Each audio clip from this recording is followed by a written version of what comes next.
Hi, my name is Claire Parsons. I am one of the DNP to NNP applicants for Neonatal Nurse Practitioner. This is my official video statement, so I'll be answering some questions. If I frequently look over to the side here, it's because I have some notes written down. So we'll start off with number one. So types of clinical experiences that I've had. I originally started my career off in adult medicine, but I transitioned to neonatal medicine in November of 2021. I really have always had a passion for working with neonates and babies specifically, and Children's Minnesota just seemed like the perfect fit for me. I currently work in the Level 4 NICU at Children's Minnesota in Minneapolis, Minnesota.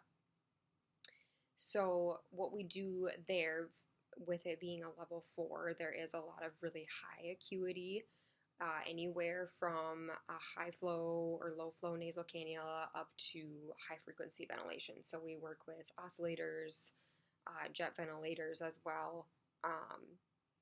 We also help with procedural sedation when they're doing any bedside procedures that the NNPs or NEOs are doing.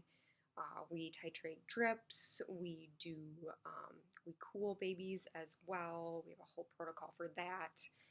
We work with a lot of subspecialties as well, which makes us stand out a little bit because we're able to have general surgery, also like ENT, we work with them a lot. So we have a lot of pre and post-op patients. We work alongside the Mom Baby Center at Children's as well, which is affiliated with Allina Health, and so we get a lot of high-risk deliveries that are either born in the labor rooms or in the delivery rooms, so we take those babies right away after being born.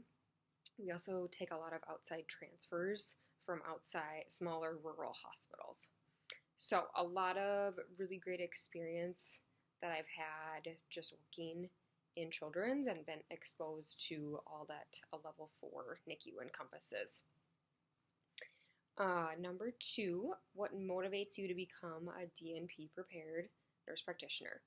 So for me, I would love to be an NNP because I would love to be the first line of communication for the nurses and other members of the care team. I would love to be able to do bedside procedures, and also it's just the highest level of achievement in my opinion, and to be able to work alongside the neonatologist and be pretty much like equal with them and being able to put in orders, prescribe anything that has to do with that is very of interest to me.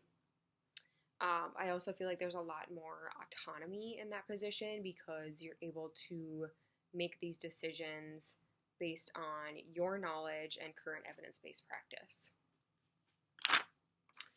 Okay, number 3, values. Okay, so the values from St. Kate's. So I really appreciate integrity. That one really hits home for me because that encompasses honesty, openness, trusting one another. I mean, that is the backbone of what we do every day. Like, if we don't have trust in one another, and like that we're doing our roles individually and being able to trust that everyone's doing the right thing and having the right mindset, then, what really do we have? So trust is a really big ideal value that I like that St. Kate's has. Also social justice. So being in Minneapolis, we do treat a lot of different types of people from different backgrounds and different races, different languages. So I feel like the social justice and equity and fairness and providing equal healthcare to everyone is really important to me. Okay, and then number 4, talk about some leaderships and roles. So I was a part of the, we call it Journey to Zero skin team assessment. So what we would do is go around once a month, and any babies that flag high on what we call the SERA score, so they would have predisposed to pressure injury because they have severe edema, or they're on bubble CPAP. We always are worried about their nose and their nares. So high-risk patients like that we would usually see first, and then after that we would try to see as many babies as possible. It is a 44-bed unit, so it can get busy. But I helped educate nurses on best practice for using no sting, or Cavalon is what we call it, to coat the nares, especially because we have a lot of bubble CPAP patients, and just to help protect their fragile skin.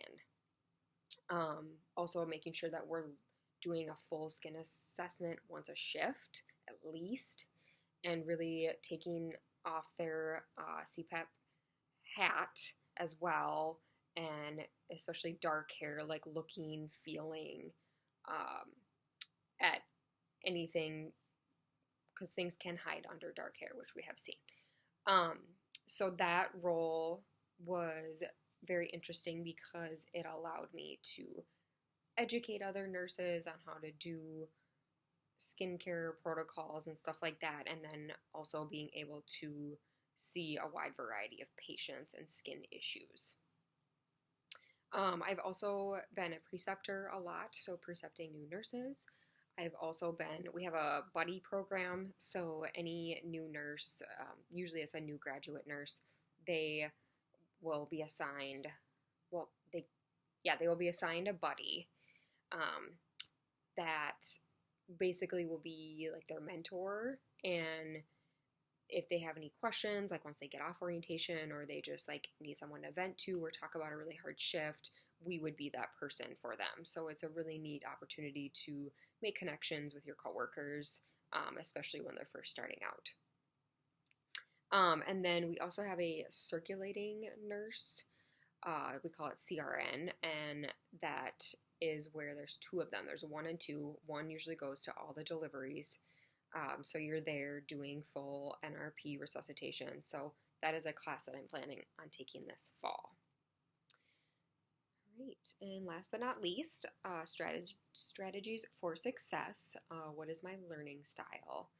So I think a big strategy for me would be setting obtainable goals and achievable goals that are that have a time constraint.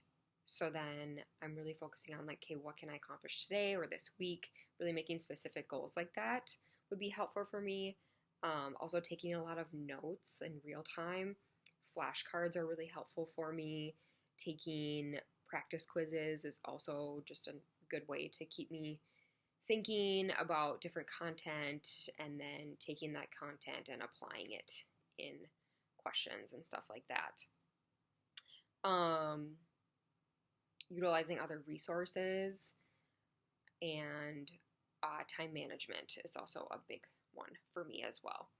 My type of learning style is definitely visual. Very visual learner, very hands-on. I learn best by doing, and I kind of like the saying that's like, watch one, do one. I feel like I'm really good about watching somebody do it, and then reading through there's a policy, and then doing it myself is how I learn best. Also, like I said, taking lots of notes, reading and writing, looking at diagrams, mini quizzes, stuff like that. So yeah, thank you so much for watching my video, and I look forward to speaking with you. Have a great day.